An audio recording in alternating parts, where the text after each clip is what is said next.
योग साधना विघ्नित हुई थी लगभग क्या 3 वर्ष हो। 2020 में पहली बार हम लोग पशुपेश में गए कि आखिर कैसे किया जाए, बंद कर दें या कैसे कंटिन्यू करें, कौन सा साधन अपनाएं। अभी जैसे लगता है कि बहुत पुरानी बात हो गई है, लेकिन मात्र 3 वर्ष बीते। ऐसे ही बीत जाया करता है, बुरा समय भी बीत जाता है। बुरे समय को बहुत याद नहीं करना चाहिए, लेकिन भूलना भी नहीं चाहिए, क्योंकि हम बुरे समय से बहुत कुछ सबक भी लेते हैं, सीख लेते हैं और कुछ ना कुछ उससे भी हासिल करते हैं। जब 2020 में यह प्रश्न उठा कि कैसे साधना की जाएगी, तो हम लोगों ने वही ऑनलाइन मीन्स अपनाए। ऑनलाइन के भी हम लोग को सीखना पड़ा। यही चीज होती है, जब कोई है जो वक्त आता है तो कुछ कुछ चीजें सिखा देता है, वक्त सिखाता है। जब अप्रैल में सबसे पहले 26 अप्रैल को यह प्रश्न उठा कि गुरुजी जन्मदिन कैसे मनाएंगे, आपस में मोबाइल में बातचीत हो रही थी। लॉकडाउन लगा हुआ था, मार्च में लॉकडाउन लगा, अप्रैल की बात, नहीं मनाना है, कैसे मनाएंगे, नहीं मना सकते। तो बोले कि नहीं हम लोग कुछ करते हैं ऐसा ऑनलाइन। चलो भाई ऑनलाइन हो जाता है। तो ऑनलाइन का सबसे पहला रास्ता संकट मोचन मंदिर के महंत जी से मुझे लगता है कि संगीत वालों ने देखा, सीखा। पहली बार जब संकट मोचन के कार्यक्रम नहीं हो पा रहे थे तो उन्होंने बड़ा नायाब तरीका ढूंढा, एक स्क्रीन लगाया बड़ा सा, और उस मंदिर के प्रांगण में हार्डली वो और 1-2 आदमी और या 2-3 आदमी मुश्किल से बैठते थे। मंदिर बंद था बाहर से, लेकिन महंत जी स्वयं बैठते थे और 1-2 व्यक्ति और टेक्निकल काम के लिए। और उस स्क्रीन को एक और कैमरे की सहायता से उसका प्रसारण किया गया। आश्चर्यजनक ये था कि उसको देखने वाले पूरे वर्ल्ड में फैल गए और हजार लोग लाइव देखने लगे। इतना ज्यादा एक साथ लाइव देखना सुखद था, बहुत बड़ा सुखद अनुभव। बहुत सारे कलाकारों से उन्होंने कहा कि आप रिकॉर्डिंग भेज दीजिए, तो किसी ने पेन ड्राइव पर, किसी ने गूगल ड्राइव पर कैसे भेजा। हमारे पास भी आया भेजने के लिए, तो मैंने भी एक वीडियो बना करके, जिसका मुझे कोई भी आइडिया नहीं था कि कैसे बनाना है, कैसे रिकॉर्ड करना है, लेकिन सीखा। और पहली बार रोहन नायडू के सहयोग से हम लोग उसको भेजे। राग भिन्न षड्ज था और हेमंत। रिकॉर्डिंग वहां से जब प्रसारित होने लगी, हम लोगों ने मोबाइल में देखा तो बड़ी खुशी हुई कि चलो अच्छा, मानवता की गाड़ी चल रही है, बंद तो नहीं हुई, हर जगह कुछ ना कुछ चल रहा है। तो हम लोगों ने 26 अप्रैल को फिर आपस में तय किया, तो ठीक है कुछ लोगों को हम लोग शामिल कर लेते हैं। सुबह 10 से लेकर रात 10 तक सबका स्लॉट निर्धारित कर लेते, सब अपने अपने घर में लाइव हो जाते हैं। ना हम लोग को लाइव का पता था, ना उसको कैसे ऑनलाइन होना है पता है, लेकिन चीजें आ गई जल्दी से जल्दी, क्योंकि हम लोग सीखने में विश्वास रखते हैं। बहुत सारे लोग उम्र हो जाने के बाद सीखना बंद कर देते हैं, और जहां सीखना बंद करते हैं वहां से बुढ़ापा शुरू होता है, उससे पहले। अगर कोई आदमी जवान बने रहना चाहता है तो उसको सीखना ही सबसे पहला है जो कि आयु को रोकता है। कम से कम मानसिक आयु को तो रोकता ही है, शारीरिक भले ना हो। तो जब सीखते सीखते ये हुआ कि जब उसमें भी कुछ लोगों का आया, मुझे याद है संभवतः माधव का ही था, और उसके यहाँ से आया कि उसका भी बहुत मन था हाजिरी देने का, लेकिन नाम तो उसमें आया नहीं, 12 घंटे में मौका नहीं मिला, तो उसने स्वयं ही अपने यहाँ से लाइव कर दिया। तो हम लोग को बात थोड़ी ऐसी लगी कि हाँ ये भावना भी तो है विद्यार्थियों की, तो ऐसा करते हैं, ये जो लाइव चल रहा है इसको ना 2-3 दिन और कंटिन्यू कर देते हैं। 1 हफ्ता। तो 1 हफ्ता तक कैसे कैसे उसका भी एक चॉकआउट हुआ, शुरू हो गया। 1 हफ्ता होते तो चलो भाई जन्मदिन का हफ्ता मना लिया गया है, चलो जन्मदिन का महीना भी मना लेते हैं, घर बैठे हैं, करना ही क्या है। सब अपने अपने घर में गाएंगे, हमें भी लगा कि तो अच्छी बात है, लोगों को अपने गाने पर से जो विश्वास उठ जाएगा ना गाते गाते वो नहीं होगा, कम से कम एक यकीन बना रहेगा कि हम भी गा सकते हैं। और रियाज करने के लिए एक उत्प्रेरक, एक प्रेरणा मिल गई। महीना भर चला, करते करते ये कितने दिन तक चला, बोले 800 दिनों तक। 26 अप्रैल 2020 से शुरू होकर के ये 800 दिन लगातार चलता रहा। इस दौरान कई सारे त्योहार आए, नवरात्रि साधना को भी आना ही था, तो उन 9 दिनों तक हम लोगों ने उसकी भी साधना कर ली उसी में, कभी कुछ दिन में अलग। बल्कि हम लोगों ने ऐसा भी किया है कि 30 घंटे लगातार 30 आवर्स नया साल मना रहे घर बैठे, कुछ कर नहीं सकते। तो नया साल मनाने का भी जोरदार तरीका शायद ही किसी ने अपनाया हो। 30 घंटे तक, किसी को आधा घंटा समय, किसी को 45 मिनट, सबका स्लॉट निर्धारित हो गया, कार्ड बन गए। हाँ, कभी आशी कार्ड बना रही है, कभी कोई शेयर कर रहा है। जो सुबह उठ सकते हैं उनका सुबह प्रोग्राम रखे, जो रात में देर तक जगते उनका रात में रखे। क्योंकि अगर किसी को सुबह दे देंगे और उठता ही ना हो तो भी दिक्कत हो जाएगी, गैप हो जाएगा। और फिर कह के भी रखा गया था कि कोई अगर बीच में फेल भी करे किसी कारण से तो बदले में तैयार रहना। घर बैठे करना ही क्या, तो सब हो गया और क्लासेस भी चलने लगे ऑनलाइन। तो ऑनलाइन करते करते लेकिन एक जगह जाकर के हम लोग को लगा कि अति हो रहा, ऑनलाइन को बंद करना चाहिए। नहीं तो 800 के बाद भी चलता है, कोई दिक्कत नहीं थी। फिर से हम लोगों ने शुरू किया था, लेकिन ऑनलाइन के प्रति क्रेज भी कम हुआ और लोगों का थोड़ा आना जाना इधर उधर सब बढ़ता चला गया, तो लोग डेविएट होते गए, अब उसमें इतनी रुचि नहीं रही लोगों की। पहले तो जब भी कोई लाइव होता था, आपको याद है कि एक किसी के लाइव में हाईएस्ट नंबर जो गया था वो 240 के आसपास का था। 240 लोग एक साथ बैठ करके गाना बजाना सुन रहे हो, ऐसा स्वभाव में कम होता है, लेकिन ऑनलाइन में हो रहा था। लोग आपस में लिखते रहे, हालचाल भी ले रहे हैं, उसी में गाने बजाने की बात भी हो रही है, बड़ा अच्छा। ये तो एक बात हुई कि हम लोगों ने उसको बंद नहीं होने दिया, चलने दिया। कोई आकाशवाणी में है तो वो अपना वहां से कुछ न कुछ प्रसारित कर रहे हैं, कोई कहीं पर है तो वो कुछ कर रहे हैं, सब जगह अपने अपना काम चल रहा है कि वह संगीत बंद नहीं होना चाहिए। और बिना किसी प्राप्त करने की इच्छा छोड़ करके संगीत में जिस तरह से लोग अपना के चल रहे थे, बड़े बड़े कलाकार ऑनलाइन होकर के गाना बजा रहे थे, बड़े बड़े कलाकार। कुछ तो इसलिए कि लोग उनको भूल ना जाए, और कुछ तो इसलिए कि वो स्वयं भूल ना जाए कि वो कौन है।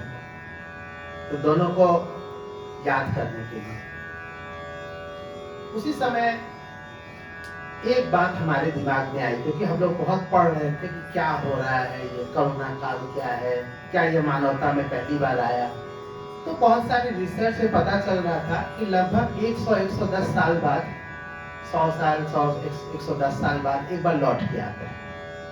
तो वहां मंथन किया गया कि कब आया था, तो बोले कि स्पेनिश फ्लू आया था 1910 से 20 के बीच में। ठीक कितने डेथ हुए थे पता नहीं है, क्योंकि उसी समय विश्व युद्ध भी छिड़ गया था। अब वो विश्व युद्ध से मारा युद्ध में कि स्पेनिश फ्लू से इसका कोई बहुत डाटा क्लियर नहीं, लेकिन लाखों लोग मर गए, ये तो सही तय बात है। लेकिन मानवता की गति वहां पे एक हॉल्ट कर गई थी, लेकिन बंद तब भी नहीं हुई थी। इतने बड़े आघात के बाद भी अगर आप देखेंगे तो 1920, अगर मान के चले कि 1910 से में यह महामारी शुरू होती है और बिना दवाई की वजह से 1920 तक चलते हैं, तो आप देखिए कि 1920 के बाद हमारे संसार में क्या क्या हुआ। हमारे संसार में जितने भारत रत्न है सब उसी समय पैदा हुए थे, चाहे लता मंगेशकर जी हो, भीमसेन जोशी जी हो, कोई 1922, कोई 1920, कोई 24। वो एक ऐसा कालखंड था जिसमें महापुरुषों की लाइन लग गई। अब ऐसे लग रहा था कि जैसे ऊपर के स्वर्ग से लगातार लोग वहां पे उपस्थित हो रहे थे। उस समय किसे भला पता रहा होगा, सब यही सोच रहे होंगे कि सब खत्म हो रहा है।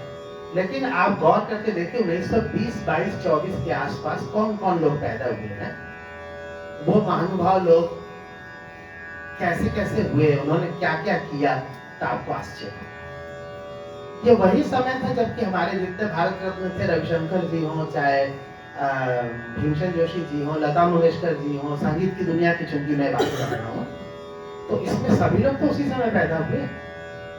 उससे पहले संगीत किस तरह से परोसा जाता था और उसके बाद कैसे परोसा जाने लगा, जरा इसको भी गौर कर लीजिए। वो वही समय था जब उसके बाद से आकाशवाणी फुल फॉर्म में आती है, रिकॉर्डिंग इंडस्ट्री आती है, और भले ही उससे पहले गौहर जान जी का रिकॉर्डिंग 1902-4 में आया हो, लेकिन असली क्रीम समय जो था वो 1920 के बाद ही तो आया है। उससे पहले का तो नहीं है बहुत ज्यादा, उसके पहले का इतिहास बहुत मिलता है। लेकिन अगर मानवता की तरक्की की बात किया जाए, विज्ञान में, संगीत में, राजनैतिक रूप से जहां जाएंगे आपको उन्नति उन्नति उन्नति ही नजर आएगी। तो इसका मतलब ये रहता है कि एक बार इस तरह की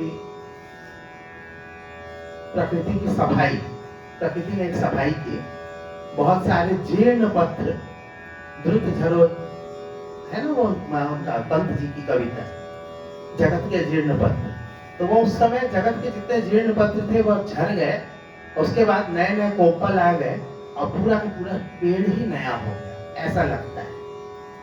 तो हम लोग भी यही मान लेते हैं कि अभी ऐसा कुछ हुआ है, अब इसके बाद से देखो क्या होता है। हम रहे न रहे, मानवता तो रहेगी ना, पता चलेगा कि क्या हुआ। हो सकता है ऐसा ही कुछ आने जा रहा हो। तो इस पॉजिटिव बात को बहुत ज्यादा सामने नहीं लाया गया। मुझे नहीं लगता कि ये बातें बहुत डिस्कस की गई, क्योंकि सारी वैज्ञानिक खोज, अगर आप देखें कि सिनेमा की जितनी उन्नति हुई, फिल्म संगीत का जितना उन्नति हुआ, जितने रिकॉर्डिंग इंडस्ट्री है, चाहे कैसेट हो, चाहे सीडी हो, चाहे एलपीज हो, सबका तो कालखंड बाद में आया है। उसके पहले का इतना ज्यादा क्या था, उसके पहले हमारे पास परंपरा थी, बहुत रिच परंपरा थी, रिच हेरिटेज था, सब कुछ था। लेकिन उस विरासत के बाद असली उत्कर्ष कब हुआ है ये तो देखना जरूरी है। तो उत्कर्ष बाद में आया है, और अभी ऐसा लग रहा है कि हमारा उत्कर्ष उतना तेजी से आगे नहीं बढ़ रहा है। पता नहीं क्यों मुझे लगता है, भले ही हम चंद्रयान में गए चाहे नहीं गए, लेकिन विज्ञान की उतनी उन्नति जो उस समय लगा कि रॉकेट की तरह बढ़ रही थी 1940, 50, 60, 70 के आसपास, संगीत की दुनिया में हो चाहे किसी भी दुनिया में, वो मानना पड़ेगा कुछ हुआ है। तो मान के चलिए ऐसा ही कुछ होने जा रहा है। तो हम लोग जब बैठ करके साधना कर रहे थे, तो यहाँ नीचे हॉल में आकर के हम बैठते थे, कोई एक राग लेकर के सोचते थे कि आज गाएं। तो उन्हें जो 2020 था, उसी में मुझे सबसे ज्यादा सृजन करने का मौका मिला, और अपने आप सृजन कुछ न कुछ होता चला, नए नए राग, नई नई बंदिशें। एक तो दिमाग बहुत शांति से था, भले ही एक दूसरी उत्कंठा थी, पता नहीं बाहर क्या हो रहा है, कोरोना से क्या होने वाला है, मेरा क्या होगा, सबका क्या होगा, लेकिन कहीं ना कहीं से सृजन बहुत अच्छे से चला। उसके बाद अगला साल जो 2021 आया, उसमें भी मैंने यही निर्णय लिया कि नहीं, इस बार भी ऐसे ही होगा, और उस बार भी अच्छे से सृजन हुआ। सृजन आके बंद हो गया 2022 में, कुछ नहीं कर पाए हम, और 2023 भी ऐसे ही बीत जाएगा, हमें नहीं लग रहा है कि हम कुछ कर पाए। तो आज हम 2020 में एक राग सोचे और उसको बंदिश बनाए, गाए, उसी को फिर से मैं गाने जा रहा हूँ। इस बार मैंने जानबूझ करके जो मुझे आते थे पहले से, उन्हीं को मैं फिर से करने की कोशिश कर रहा हूँ, नया कुछ नहीं कर रहा हूँ, क्योंकि अंदर से कुछ बहुत सूझ नहीं रहा है, और जब तक अंदर से नहीं उपजेगा तो हम बाहर कुछ करने जाएंगे तो कहीं ना कहीं से वो गड़बड़ी होगा। तो आज मैं राग शिव धाम ये प्रस्तुत। ये राग मेरे विद्यार्थी यहाँ पे प्रस्तुत कर चुके हैं हमारे सिखाने के बाद, मेरे गाने के बाद, मेरे सिखाने के बाद। और इस राग का नाम शिव धाम क्यों पड़ा ये भी थोड़ा सा क्लियर कर देना चाहिए। हम हालांकि ऑनलाइन में कर रहे थे, लेकिन बाद में मैंने महसूस किया कि कुछ लोग ऑनलाइन में ध्यान कम देते हैं, ऑनलाइन हो जाते हैं लेकिन उनका लाइन कहीं और होता है, बेलाइन रहते हैं। तो उस समय ऐसा नहीं था, फिर भी हमें लगता है कि एक बार बता देना जरूरी है। एक राग है शिवरंजनी, सभी जानते हैं, और दूसरा राग है मधुवंती। मधुवंती जो है उसके ठाठ का नाम पता करना पड़ेगा, क्योंकि अपने 10 ठाठों में ये आ नहीं सकता। सब जानते हैं कोमल ग तीव्र म, कोमल ग और तीव्र म का कोई ठाठ है नहीं। थोड़ी ठाठ ले सकते हैं लेकिन उसमें रे कोमल भी है, धा कोमल भी है, इसमें तो है नहीं, तो उसको ऐसे रख नहीं सकते। तो हम जब अपने उसमें नहीं रख पाते हैं तो हम मुखातिब होते हैं दक्षिण भारत के में अभी भी जो चला आ रहा है वेंकट मक्खी के 72 ठाठ में बृहन मेल करता है, तो वहां पे आपको मिलता है धर्मावती। धर्मावती धर्मावती एक नील करता या ठाठ, सभी जानते होंगे। हेमावती धर्मावती सब में है। हेमावती में धा शुद्ध होता है और नी कोमल होता है, और धर्मावती में नी शुद्ध होता है। ये लगभग थोड़े लोगों को पता भी है, बाकी लोग जान ले। तो इसमें एक कटपयादि सूत्र आता है। तो पता नहीं क्यों हम जब बैठ करके देशों देख रहे थे ये धर्मावती शिवरंजनी, धर्मावती शिवरंजनी, तो क्या नाम हो क्या हो ऐसे सोच रहे थे। तब से एक बात दिमाग में आई कि कटपयादि के अनुसार धर्मावती का नंबर कितना है। वो एक ऐसा सूत्र है जिससे हम ध उसके बाद र इसको लेकर के नंबरिंग करेंगे तो हमें वो राग का मेल कर्ता का क्रम मालूम चल जाएगा। तो हम ध का निकाले, र का निकाले, देख रहे मेले नहीं खा रहे, देख रहे हमारे आ नहीं रहा, तीव्र मध्यम का राग बन ही नहीं रहा है। ये क्या चक्कर हुआ, वेंकट मक्खी की तो गलती नहीं करेंगे, ये कहाँ पे बात कर रहा है। तो उस समय बेटे से डिस्कस किया तो पता चला कि ठाठ का नाम धर्मावती ना हो करके धामावती, क्या नाम है, धामावती। अब शिवरंजनी और धामावती, तो शिवरंजनी से शिव ले लिया, शिवरंजनी से शिव ले लिया, और धामावती से धाम ले लिया, शिव धाम। अब शिव धाम मतलब काशी भी होता है, तो हर ओर से वो घूमता फिरता बहुत सुंदर ढंग से आ गया। तो ये राग के नामकरण में इतनी सोच विचार की गई थी, तो हम सोचे इसका बैकग्राउंड क्लियर कि कैसे क्या याद हो जाए ना। धर्मावती धामावती, और तब धर्म से जब निकाले, ठीक है ना, मैं गलत तो नहीं बोल रहे हैं। धर्मावती धर्म रस नहीं आएगा तो दूसरा नंबर आ जाएगा ना, यह 2 नंबर, तो वो चला जाएगा शुद्ध मध्यम वाले, क्यों और उधर का वो जब शुद्ध मध्यम में जब चला जाएगा तब मधुवंती तो शुद्ध मध्यम, हमने क्या चक्कर हुआ। तो सोच करके तब पूछा तो पता चला। ऐसे 1-2 और भी है, ज्यादातर तो सही बैठता है, 1-2 में थोड़ा है। सिंह है नहीं, वो उतना बड़ा नहीं है। एक नटभैरवी को लेकर उसको भी देखना है। हाँ नटभैरवी तब आता है, नाट्या करोगे तो नहीं आएगा। और दूसरा उसका वो ना क्या था, तो हाँ ऐसा दूसरा नाम दिया है। क्योंकि अगर देखा जाए तो नटभैरवी और नाटक भी दोनों में न और ट आ रहा है, तो दोनों का नंबर 1 हो जाएगा। तो ऐसा तो नहीं हो सकता है। तो उसके पीछे क्या राज है वो कि शुभंकर से हम डिस्कस किए, ये सब शुभंकर से ही हम डिस्कस करते हैं। तुम लोग को भी कुछ करना हो तो डायरेक्टली पूछा करो उससे, जो भी समस्या है। अब अभी तक तो जवाब दे देता है।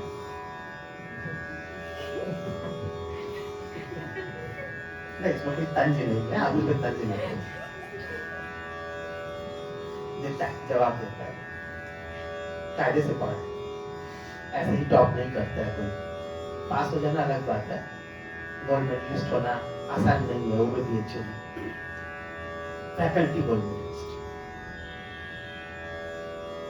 तो शिव धाम में शिवरंजनी है और तीव्र मध्यम और शुद्ध निषाद का भी थोड़ा बहुत प्रयोग होता है। अब लोग तो सब हो गया, कच कच विद्यार्थी लोग बैठे इसलिए इसका डिस्कशन हो गया, आनंद